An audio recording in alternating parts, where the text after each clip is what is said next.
ये जो हमारे गाड़ी में ना आगे बैठने का भी ड्रामा रहता था ना, ये भी मैंने देखा था आपका।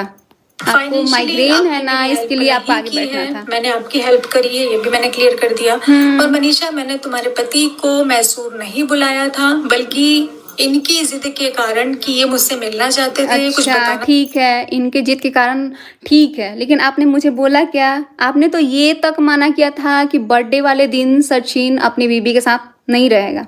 आपने ये तक बोला था। चाहते थे कि नहीं, बहुत जरूरी है, मुझे तुमसे मिलना बहुत जरूरी है। हाँ। मुझे कुछ बताना है, मुझे तुम्हारे बारे में बहुत सारी चीजों का, ऐसी चीजें हैं जिससे तुम्हारा नुकसान होने। अच्छा, तो इन्होंने बोला था सचिन राज ने कि तुम्हारी चीजों का ना बहुत बड़ा नुकसान हो जाएगा, तो तुम मैसूर आ जाओ। और ये मैसूर जाने के लिए रेडी हो गई थी।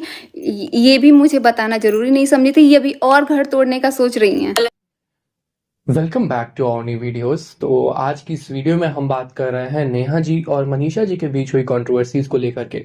और जैसा कि मैं आपको बता दूं कि काफी समय से लोग ये जानना चाह रहे थे कि ये मैसूर की कंट्रोवर्सी क्या है, या मैसूर के बारे में जो लोग बातें कर रहे हैं मैसूर कांड क्या है। तो मैं आपको बता दूं कि मैसूर में ऐसा कह नहीं, देखिए दो लोग हैं, तो दो तरफ से अलग अलग कहानियां सुनाई जा रही हैं।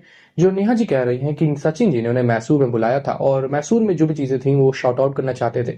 उन्होंने कहा, सर नेहा जी ने ऐसा कहा कि सचिन जी उनसे कह रहे थे कि अगर आप मैसूर में आ जाएंगे तो आपको बहुत सारा नुकसान उनसे बच जाएगा, और आप आइए, हम लोग चीजें शॉर्ट आउट कर देंगे। तो ये नेहा जी का स्टांस था। उन्होंने नेहा जी ने ऐसा कहा, उन्होंने कहा कि मैं कभी भी मैसूर अब नहीं जाने वाला हूँ, मेरी ही टिकट फ्लाइट्स का नुकसान होगा।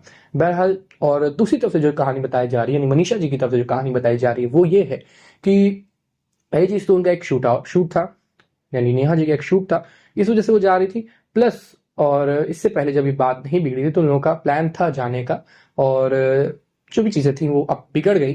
सो प्लान कैंसिल हुआ, और फिर भी नेहा जी उनको बुला रही थी कि आ जाओ मैसूर, आ जाओ मैसूर, वहां पे चीजें क्लियर आउट करेंगे। तो दोनों तरफ से ही ऐसा इल्जाम लगाया जाएगा कि मैसूर में फिर बुलाया जाता, जबकि इतनी सारी चीजें बिगड़ चुकी हैं।